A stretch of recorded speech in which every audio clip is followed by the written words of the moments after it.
In this video I'm going to show how to bind click events to these headings to toggle open and close the paragraph following each one. Instead of using the onClick attribute directly in the HTML markup, jQuery binds the event handlers dynamically. You'll also learn about anonymous functions, which are used widely in jQuery. An anonymous function is identical to an ordinary function, apart from the fact that it doesn't have a name. I've already got the jQuery core library attached to the page, so I'm going to add a script tag here.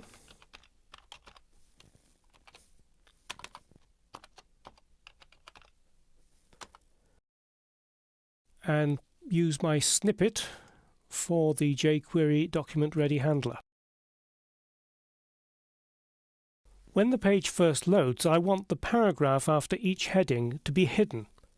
So I'm going to create a selector with the $sign and a quote,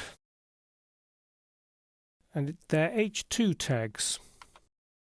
So I use an adjacent sibling combinator, H2 plus P, close the parenthesis, and then add the hide method. So if I save the page, click on Live View, you'll see that the paragraphs have now gone.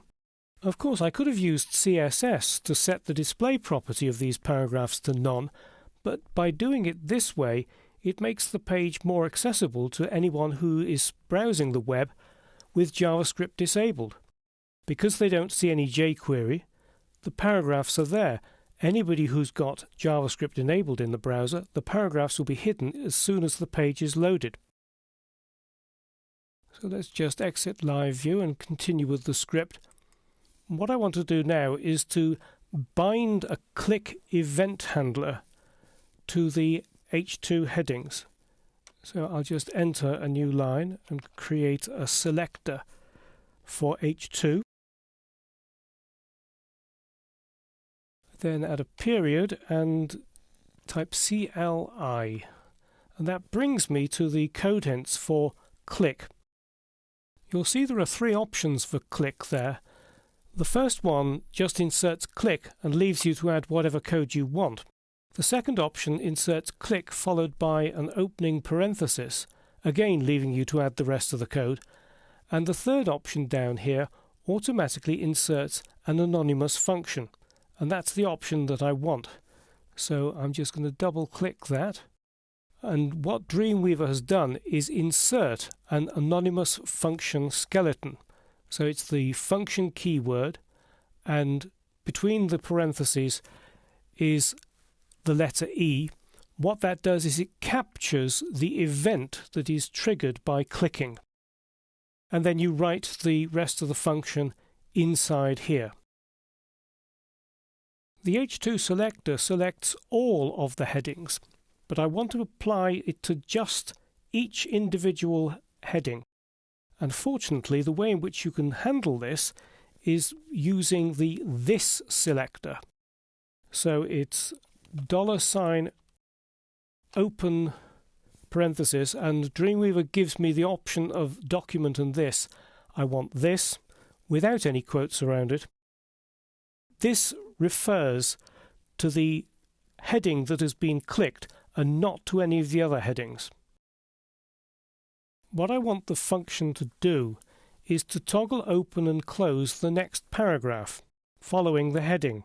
Now, very conveniently, jQuery has a method which is called next. So if I select next and then type in the selector that I want, which is paragraph P, that will select the paragraph following the heading that has been clicked. And I want to toggle it open and closed, and guess what? jQuery has got a method that's called toggle. So just add a period, up come the code hints, and when I do TOG, I get toggle, and I don't need to put anything in between the parentheses, and just add a semicolon at the end. And let's save the page. Click on Live View, and it's toggling the paragraph following the heading that I've clicked, open and closed. Pretty neat, I think. Now there's just one problem, that when I hover over these headings, my cursor doesn't turn into a hand. So it doesn't really look very convincing to the user. So let's just fix that, again with a little bit of jQuery magic. What I need to do is to chain to the end of that anonymous function another jQuery method called CSS. So I need to put the insertion point just before that semicolon. And to make the code easier to read, I'll go down onto the next line and line up with my click. And the way that you can add some CSS to a selected element in jQuery is with the CSS method. And you can see there are several options there. What we want to do is to use property name and value. So if I type the property name, which is cursor, followed by a comma, and then the value that I want, which is pointer, and Dreamweaver is helping me there very nicely by saying, oh, you're doing CSS. I know that there is a pointer value for the cursor property. So that's it. And just save again. Reactivate live view. Now my cursor is turning into a hand as I hover over those elements, and it's toggling them open and closed.